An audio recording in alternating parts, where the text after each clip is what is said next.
कभी किसी की आंखों में बसकर जीने का ख्वाब देखा है? फिर सोचिए अगर वही आंखें आपकी मौत की गवाह बन जाती है। ये कहानी सिर्फ एक हत्या की नहीं है, बल्कि ये उस प्यार की कहानी है जो इंदौर के एक मंडप से शुरू होकर के शिलोंग की वो पहाड़ियों तक पहुंचती है और पहुंचने के बाद बड़ी ही खामोशी से वहीं कहीं दफन हो जाती है। ये कहानी पिछले कई दिनों से चर्चा का केंद्र में बना हुआ है, जिसे आप सुन भी रहे होंगे, समझ भी रहे होंगे, लेकिन एक एक सच के विषय में जानना जरूरी है जो अभी तक आपसे छुपाया गया है। राजा और सोनम की ये कहानी तारीखों में बटी एक ऐसी हकीकत है जिसे सुनकर आपको प्यार के बारे में दोबारा सोचने को मन करेगा। जी हाँ, जिस प्रकार से शादी होती है, हर एक रस्म पूरा किया जाता है, उसके बाद जब राजा की मौत का घाट उतार दिया जाता है, तब पूरी दुनिया ये कहती है कि यार शादी जैसे एक पवित्र रिश्ते को इन लोगों ने शर्मसार कर रखा है। सच कहें तो आज इंस्टाग्राम से लेकर के हर एक सोशल मीडिया प्लेटफॉर्म पर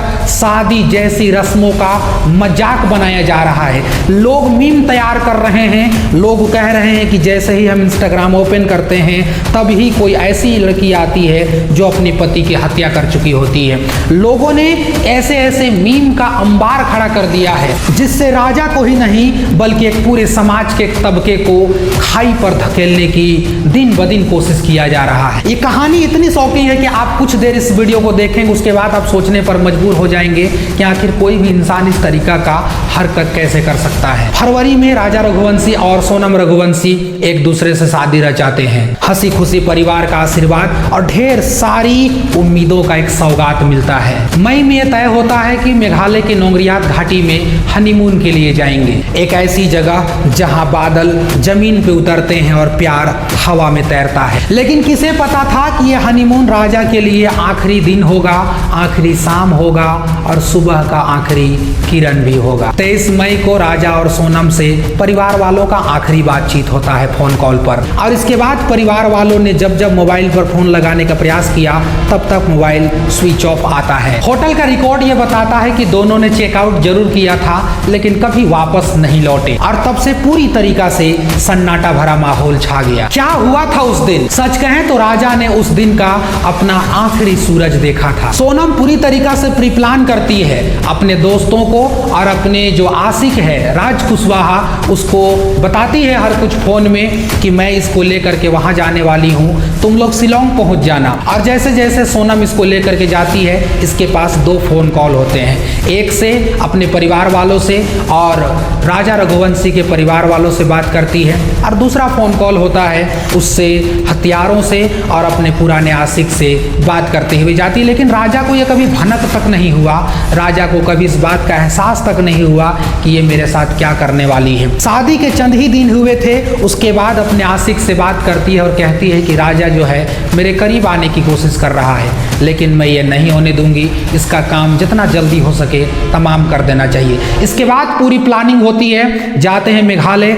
उनका यही प्लानिंग था कि इसे मार करके या तो नेपाल या तो बांग्लादेश निकल लिया जाएगा। लेकिन किस्मत का खेल बहुत निराला होता है, जिसे चाल तो चलते आप हैं, लेकिन समय वक्त के साथ करवट बदलता है और जो तुम ना चाहो वही होकर के रहता है। इंदौर से मेघालय पहुंचने तक हर एक रिकॉर्ड, हर एक डाटा, हर एक लोकेशन अपने आशिक को और उन सारे हथियारों को सोनम रघुवंशी भेजती रहती है और सारा अपडेट देते रहती है। जब अपडेट पूरा फाइनल हो गया, ऑनलाइन के द्वारा से कुल्हाड़ी जैसे थार थार हथियार को ऑर्डर किया जाता है, मंगाया जाता है, और जब पूरी लोकेशन पे वो लोग पहुंचते हैं, शिलोंग के उन घाटियों पर पहुंचने के बाद घाटी को देखने के लिए दोनों काफी नीचे उतरते हैं और नीचे उतरने के बाद वहीं से सोनम अपनी बहानाबाजी स्टार्ट करती है। कभी कहती है मेरा पैर में दर्द हो रहा है, कभी मैं चल नहीं पाऊंगी, कभी कहती है कि मुझे अच्छा नहीं लग रहा है, मैं आगे आगे नहीं चल सकती हूँ, इसलिए आप आगे आगे चलो, मैं पीछे पीछे आती हूँ। राजा रघुवंशी ने सोचा पीछे पीछे तो आ ही रही है, हम ही चलते हैं आगे आगे। लेकिन उसे क्या पता था कि आगे ऐसा जाल बुना गया है जिससे हम अंदाजा भी नहीं लगा सकते हैं। और वही हुआ, राजा रघुवंशी और सोनम रघुवंशी के बीच में कुछ फासला होता है। उसके बाद तीन जो हत्यारे थे वो आगे चलते चलते हैं, साथ में चलते हैं, लेकिन थकान उन लोगों को भी हो जाती है और एक दूसरे से हिंदी में बात करने लगते हैं। और राजा रघुवंशी को लगता है कि हमारे साथ में ही है और हमारे ही लोग होंगे, हमारे ही तरफ के लोग होंगे जो हिंदी में बात कर रहे हैं। कुछ समय बाद तीनों हत्यारे कहते हैं सोनम रघुवंशी से कि हम इस काम को अंजाम नहीं दे सकते हैं, हम भी थक चुके हैं, इतना आसान नहीं है किसी को मार फेंकना। लेकिन सोनम रघुवंशी इसके बाद उन सभी को पैसों की लालच देती है, कहती है कि मैं 20 लाख रुपए दूंगी और अपने फादर के यहाँ जो जॉब है उस जॉब पर भी उनको ऑफर करती है। हत्यारों को समझ में आता है कि इससे बेहतर और क्या हो सकता है, एक तरफ किसी के जान भी ले लो, गहराई में मार के फेंक भी दो, कौन जानेगा, जॉब भी मिल जाएगा, ऐसे तो जिंदगी मस्त हो जाएगा। लेकिन वक्त का खेल उल्टा पड़ गया। जब राजा रघुवंशी को मारना शुरू करते हैं तब वो बचाने के लिए, अपने आप को प्रोटेक्ट करने के लिए वो भी हथियारों के साथ में लड़ता है, पूरी ताकत के साथ लड़ता है, क्योंकि जब किसी की जान जाती है तो ऐसे तो कोई मुफ्त में दे नहीं सकता है। लेकिन तीन लोगों की होने के बावजूद वो शिद्दत से लड़ता है, लेकिन अंत में जा करके वो अपने आप से हार जाता है। जब अधमरा का शकल में होता है तब सोनम आती है और वो सारा बात बताता है, लेकिन सोनम वहाँ से मुँह फेर के आगे बढ़ती है और वो लोग कहते हैं कि अब इसे छोड़ देते हैं यहीं पर, लेकिन सोनम कहती है मार डालो इसे।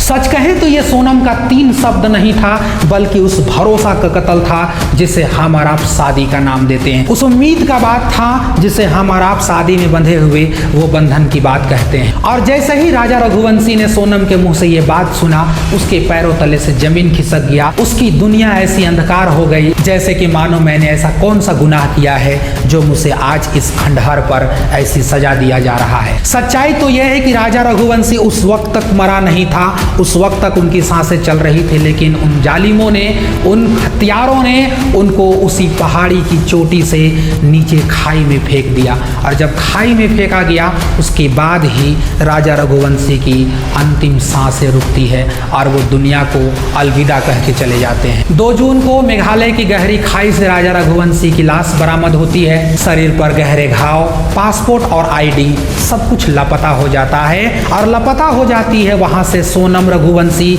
और इसके बाद ही शक गहराने लगते हैं और इसके बाद ही ये शक पूरी तरीके से कंफर्म हो जाती है कि ये कहीं ना कहीं सोनम रघुवंशी की चाल थी, सोची समझी और एक साजिश के तहत मारने वाला एक प्लान मर्डर था। पुलिस जांच करती है और इस जांच में यही पाती है कि ये कोई एक्सीडेंट नहीं है, बल्कि ये प्योर हत्या किया गया है। 6 जून को पुलिस को सुराग का पता चलने लगता है, जो सोनम ने दूसरा मोबाइल इस्तेमाल किया था उसी के लोकेशन से। अंततः 9 जून को यूपी के गाजीपुर में एक ढाबे से सोनम रघुवंशी को गिरफ्तार किया जाता है और उसके साथ उसका पूर्व प्रेमी राज कुशवाहा भी साथ में था। पुलिस इसके बाद अन्य 3 आरोपी को भी गिरफ्तार करती है। आरोप यह निकल करके आता है कि सोनम ने 80,000 रुपए राजा की हत्या करने के लिए सुपारी देने की बात कही थी। पुलिस यह भी कह रही है कि यह प्योर प्लान मर्डर है, साजिश के तहत मोहब्बत की आड़ में किया गया एक कत्ल है। लोग कह रहे हैं अभी सच आना बाकी है, सच अभी कुछ और है, लेकिन जनाब सच तो ये भी है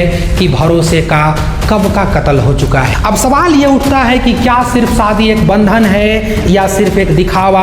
सवाल ये भी उठता है कि प्यार एक भावना है या एक चालाकी से बुना हुआ सौदा। ये सवाल आज हर वो रिश्ते से पूछना जरूरी हो गया है जिस पर लोग ट्रस्ट करते हैं, उम्मीद करते हैं, भरोसा करते हैं, टूट के यकीन करते हैं, लेकिन इस अटूट विश्वास में उन्हें मौत के सिवा और कुछ भी नहीं मिलता है। आप हमारे इस चैनल में नए आए हैं तो चैनल को सब्सक्राइब जरूर करके जाइएगा। हमारी ताकत बनने के लिए, हमारा साथ देने के लिए अपनी जो भी राय होगा कमेंट बॉक्स में साझा करके जरूर जाइएगा। आप सब्सक्राइब करते हैं, आप हमसे बात करते हैं कमेंट में, हमारी हौसला बढ़ती है, हमारी हिम्मत बढ़ती है। ये एक ऐसी सच्ची कहानी है जिसे कोई झुठला नहीं सकता।